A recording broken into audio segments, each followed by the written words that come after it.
Hned na začátek. Pokud by mi někdo řekl, že budu řešit pracovní svatbu, nevěřila bych mu. Jsem jeho žena a on má u práce workwife, kamarádku, která mu nosí obědy, on jí nosí zbytky moučeného dezertu a smějou se společně jako zamilovaní puberťáci. Nevadilo mi to nejdřív, ale teď cítím, že mezi nimi je něco, co mezi námi chybí. Ta žena mu dokonce navrhla oficiální work relationship svatbu a manažer to bere jako záminku na party z firemního rozpočtu. Obvykle pár tisíc za jídlo a pití. On si myslí, že je to vtip, říká, že je to jen hra.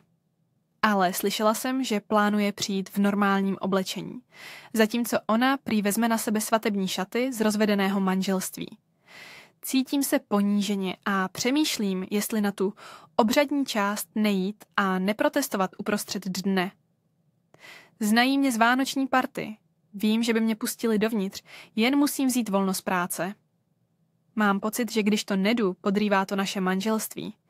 Pánové, co byste na mém místě udělali? Co bys udělal a ty?